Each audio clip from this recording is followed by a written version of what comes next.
Alright, today I want to be talking about a couple of changes I would love to see in the upcoming Wuthering Waves updates. This game has been going strong for about a year right now, giving us constant quality of life patches, making the game a lot better. I want to talk about a couple of points that I still think Wuthering Waves could improve upon, and let's get into the first one. First up, we need more 4-star characters. It's been about 7 months since the last one was released, and as of now, there's also no new 4-star character in sight, and I feel like this is a pretty big problem. We need some more accessible, low-rarity characters that can fill in the gaps for all the important teams as like a good backup option. I hope this will be able to eventually lead to some more creative team building, and I think even adding just one per patch would go a long way. And if we get our trusty old Pride win over here, you can also see that the viability of most of the 4-star characters are also in the drain. The only good 2 4-star characters that are really solid are Sanhua and Mortefi, and when it comes to a lot of the other 4-star options, they are kinda You have Baiji, that is generally going to be your second option as a healer if you don't have Shorekeeper, and then outside of that, the other options are just very mediocre or straight up useless. Danjin is still kind of alright, as well as Yang Yang, but Tao Chi has such a slow rotation that you're barely able to use her properly, and that anything like a Sanhua would generally outperform it just because she has a quicker rotation. Also, Lumi, Alto, and Yanwu and Yoho, they all suffer from very similar issues where they generally either fit a specific niche that isn't being utilized yet, or they have very slow concerto build-up, making them basically take a lot of valuable time away from the main DPS. And because of that, any faster option will generally do better. So a little thing that I have as like a suggestion would be for them to add some kind of echo set that would make building concerto faster, so that at least those characters get pushed up a couple of tiers to make the usability of a lot of these 4 stars a lot higher, and that could also solve the issue. But I feel like as long as we get one every other patch, that would make the game a lot better and a lot more diverse, because not everybody's pulling on every single 5-star character in the game. Next, let's talk about echo farming.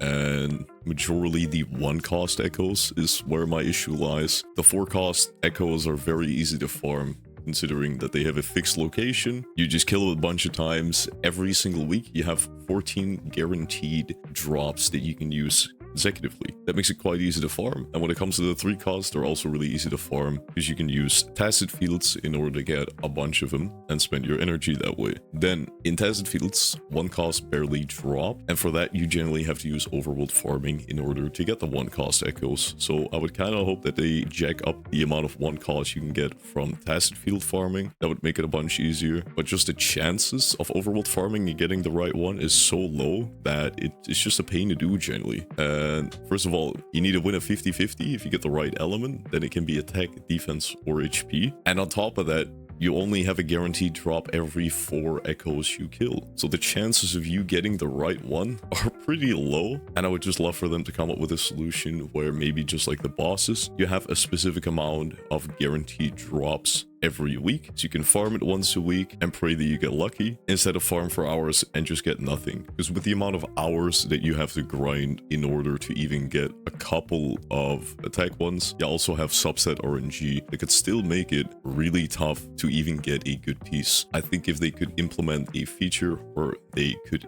increase the rates in some way, that would decrease the amount of burnout people get from overworld farming and make the game a bunch better. So the next thing I want to talk about are a couple of UI improvements that would make the game a bunch better as well. I was recently trying to build Zani, and with that I was trying to go into her skills just to be able to see what everything does. And when I landed on her forte section, there was an entire essay of a yap fest, making it really boring to read through that. I assume most players would rather not want to read through that at all, and I think if they could narrow it down, give a simplified version of how the skill works, a lot of people would be pretty happy with that, and also make everybody's understanding of what everything does a lot better. Another game that I also play that I'd like to show you guys real quick is Honkai Star Rail. They added a while back ago a option to enable brief descriptions. What it specifically does is it narrows down the YEP fest, because also in on Gasarville, there's a lot of yap fest ability descriptions, and what brief descriptions does is it just narrows it down, makes it a little bit more simple to understand. That would go a long way in order to make everybody's understanding of what a kit does. So let's get a little bit more technical for a second and talk a little bit about the game optimization. The game is currently lagging quite a bunch on a lot of mobile devices if you're not on the latest and greatest stuff, and I would say the same thing kind of goes for PC as well, where the performance can be very stuttery within combat. Considering this is a very combat focused game, you want that to run as smoothly as possible, and also in the high density areas in Renacida, in the city portion, and when you're flying around quite quickly. I think there's still quite a bunch of optimization the game could use in order to make it run a lot better for majority of the mobile players and the people on lower end hardware. As far as for me, it hasn't been that much of an issue.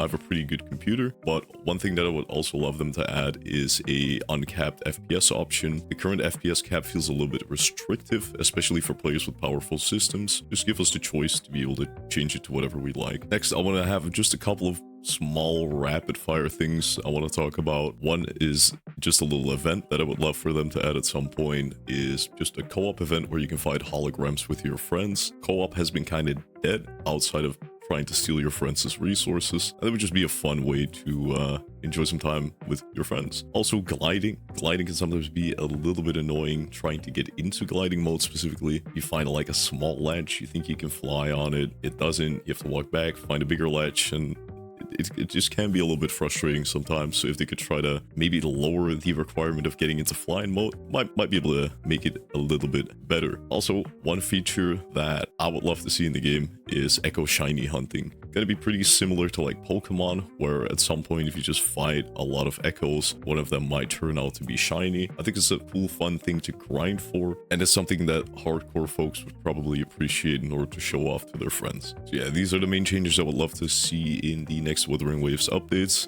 Do you agree? Do you think I missed anything? Let me know in the comments, and if you enjoyed this video, drop a like, and we're trying to hit 500 subs, so subscribe for more content, and I'll catch you guys later.